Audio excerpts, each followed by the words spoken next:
আলহামদুলিল্লাহ বন্ধুরা, এই ভর্তাটা তৈরি করতে কিছু পুরানো দিনের কথা মনে পড়ে গেল, অর্থাৎ পিছনের কিছু স্মৃতির কথা মনে পড়ে গেল। আসলে জীবনটা মানুষের কার কখন কোথায় নিয়ে আল্লাহ তাআলা দাঁড় করায় সেটা আসলে কল্পনাতেও থাকে না কারো। এটাই চূড়ান্ত আর এটাই বাস্তব। আল্লাহ তাআলার কাছে শুকরিয়া আদায় করি যে এই বাড়ি তাআলা প্রতিটি মানুষের বিপদ আপদ থাকা সত্ত্বেও ওই মানুষগুলোকে আল্লাহ তাআলা অনেক ভালোবাসেন। আর যদি সেই মানুষগুলোকে আল্লাহ তাআলা ভালো না বাসতেন তাহলে ওই মানুষগুলো বেঁচে থাকার যে চাহিদা বা ইচ্ছা এটুকু কিন্তু সে হারিয়ে ফেলতো।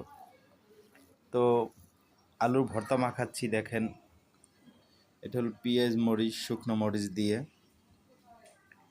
তো এটা মাখাতে মাখাতে কথাগুলো মনে পড়লো, তাই কথাগুলো আপনাদের কাছে শেয়ার করতেছি। যদিও ভিডিওটি ভালো না বা তেমন কিছুই না, তারপরে সকলকে এটাই রিকোয়েস্ট করব, সকলে দেখবেন, আমার জন্য দোয়া করবেন এবং আমার মতন এরকমের অসহায় যত মানুষ রয়েছে সকলের পাশে থাকবেন এবং পাশে থেকে তাদেরকে উৎসাহিত করবেন। তাহলে তারা বেঁচে থাকার যে আশাটুকু, সে আশার উপরে তারা একটা ভরসা পায়।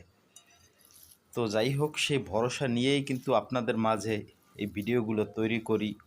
আর ভিডিও তৈরি করতে ভালো লাগে এটা একটা, আর সেকেন্ডত অনেক স্বপ্ন ছিল যে অনলাইন থেকে মানুষে অনেক কিছুই করে, আমি কিছু করতে পারি কি না, সেটা হলো আমার সেকেন্ড পয়েন্ট। বাট প্রথমত আমি এমন একটা মানুষ যেই মানুষটার পূর্বের সব কিছু শেষ হয়ে নতুন জীবনে নতুন কোনো কিছু করার ইচ্ছা পোষণ করে সামনের দিকে আস্তে আস্তে করে এগিয়ে যাওয়ার চেষ্টা করছি।